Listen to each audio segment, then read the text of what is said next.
हिमालय राज की पत्नी मीना जी को जब पता चला कि बारात पहुंचने वाली है, भोले बाबा की बारात आ रही थी, पहुंचने वाली है बस, तो मीना जी ने सोचा कि अपने होने वाले दामाद को जरा मैं देख तो लूं कि मेरी बिटिया ने, मेरी फूल सी बिटिया ने किसको प्राप्त करने के लिए इतनी भयंकर तपस्या की, इतनी घोर तपस्या की। वो शिव कैसे है, शिव का स्वरूप कैसा है, जरा देखूं तो सही मेरी बेटी ने किसके लिए इतना तप किया।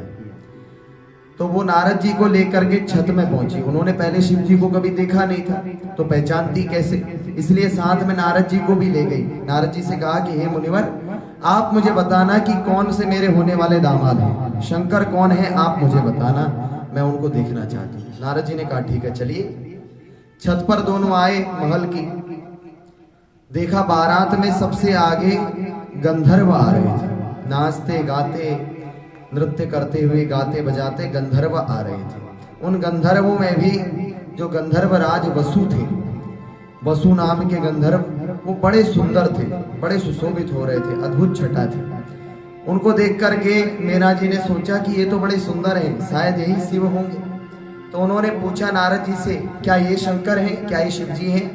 नारद जी ने कहा नहीं नहीं, भगवान शंकर तो इनसे कई गुना ज्यादा सुंदर है, ये तो वसु देवता है, गंधर्व हैं, और भगवान शंकर तो इनसे भी हजारों गुना ज्यादा अद्भुत शोभा वाले हैं, वो तो इनसे भी बहुत सुंदर है। मीना जी बड़ी प्रसन्न हुई। गंधर्वों के बाद यक्ष आ रहे थे। उन यक्षों में भी जो यक्षाधिपति मणिग्रीव थे, उनकी छटा, उनका सौंदर्य, उनकी शोभा वसु देवता से भी ज्यादा थी, वसु से भी अधिक शोभा वाले थे। तो उन्होंने सोचा, नारद जी ने कहा था इनसे भी अधिक सुंदर है, लगता है यही शिव जी, लगता है यही शंकर है। फिर से पूछा मीना जी ने, क्या ये शिव है, क्या ये शंकर है, ये मेरे होने वाले दामाद हैं क्या? नारद जी ने कहा नहीं नहीं, ये तो मणिग्रीव है, भगवान शंकर तो इनसे कहीं ज्यादा सुंदर है, कहीं ज्यादा सुंदर अद्भुत शोभा वाले। मीना जी और प्रसन्न हुई। उसके बाद देवता आ रहे थे, और देवताओं के मध्य में भी देवराज इंद्र बड़े सुशोभित हो रहे थे, उनकी शोभा मणिग्रीव से भी कहीं ज्यादा थी। तो सोचा मीना जी ने कि लगता है ये ही शंकर होंगे, इनकी शोभा तो मणिग्रीव से भी ज्यादा है। तो उन्होंने पूछा, क्या ये शिव जी हैं, क्या ये शंकर हैं, क्या ये मेरे होने वाले दामाद हैं? नारद जी ने कहा ये तो देवराज इंद्र हैं, भगवान शंकर तो इनसे भी कई ज्यादा अधिक शोभा वाले हैं। मीना जी ने सोचा, अरे इनसे भी ज्यादा सुंदर कैसे होंगे? उत्सुकता बढ़ती जा रही थी, कैसे होंगे, कैसे होंगे? देवराज इंद्र के बाद सूर्य देवता आ रहे थे। सूर्य देवता भी अद्भुत तेज वाले, उनके लिए भी उन्होंने सोचा कि यही शंकर है। फिर से पूछा, क्या ये शंकर है, क्या ये शिव जी हैं? नारद जी ने कहा नहीं, ये तो सूर्य देवता है, भगवान शंकर तो इनसे भी अद्भुत छटा वाले। उसके बाद चंद्रमा आ रहे थे, भगवान शंकर ये भी नहीं है, चंद्रमा भी शंकर नहीं है, भगवान शंकर तो चंद्रमा से भी ज्यादा सुंदर है। फिर पूछा, देवगुरु बृहस्पति आ रहे थे, क्या ये शंकर हैं? बोले नहीं, ये तो देवगुरु बृहस्पति हैं, भगवान शंकर तो इनसे भी अद्भुत सुंदर वाले, सुंदरता वाले। फिर पूछा, ब्रह्मा जी आ रहे थे। ब्रह्मा जी को देख करके देखा, ब्रह्मा जी को देखा, चतुरानन ब्रह्मा जी हैं, बड़े सुंदर हैं, अद्भुत शोभा है, अधिक शोभायमान हो रहे थे। तो सोचा कि यही शिव होंगे।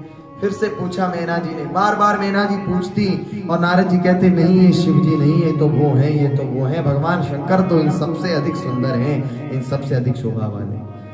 तो उसके बाद भगवान विष्णु आ रहे थे, चतुर्भुज रूप धारण किए हुए, शंख चक्र गदा पद्म से विभूषित, पीताम्बर दिव्य ओढ़े हुए।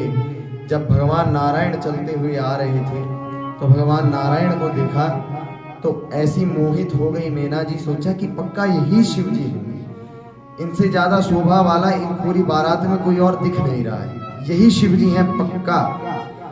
उन्होंने कंफर्म डिसीजन कर लिया और कहा कि अब मैं मान गई हूं कि यही शिव जी हैं। अब नारद जी, अब आप मत कहना कि ये शिव जी है। नारद जी ने कहा नहीं है, ये शिव जी नहीं है, नायम शिवा पतिरयम किंत्वयम केशवो हरि, ये तो भगवान श्री हरि हैं।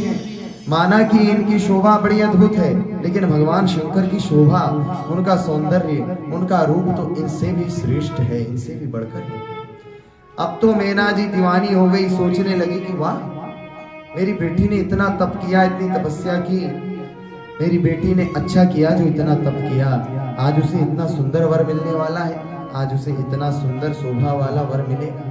पूरी त्रिलोकी में मेरे दामाद जैसा कोई दूसरा है ही नहीं। बड़ी प्रसन्न हुई मीना जी और प्रतीक्षा कर रही थी कब शिव जी के दर्शन होंगे, कब शिव आएंगे, कब मैं अपने दामाद को देखूंगी।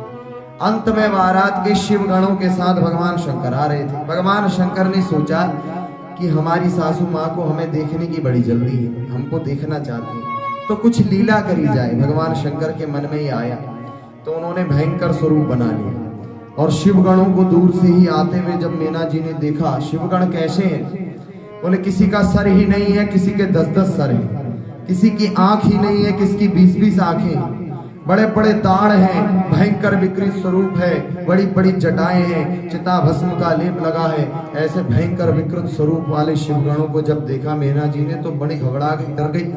भूत प्रेत पिशाचों की, चांडालों की सेना को देख करके वो कांपने लगी। और जब दृष्टि गई वृषभ पर आरूढ़ हो रखे थे भगवान शंकर, तन्मध्ये शंकरम चैव निर्गुणम गुणवत्तरम। भगवान शंकर ने ऐसा अद्भुत रूप बना रखा था। पंचानन थे, 5 सर थे, 10 भुजाएं, 3 नेत्र और जटा भस्म लेपित, ऐसा अद्भुत स्वरूप बनाया था। और ऐसे स्वरूप को देख करके मीना जी घबरा गई। भगवान शंकर का वो अवधूत वेश देख करके उनको डर होने लगा, कांपने लगी। और भगवान शंकर को देख करके जो ही मीना जी डरी, नारद जी ने तुरंत कहा कि शिवो यमिति चांगुल्या दर्शयस्ताम तम अब्रवी, यही शिव है, यही आपके होने वाले दामाद हैं।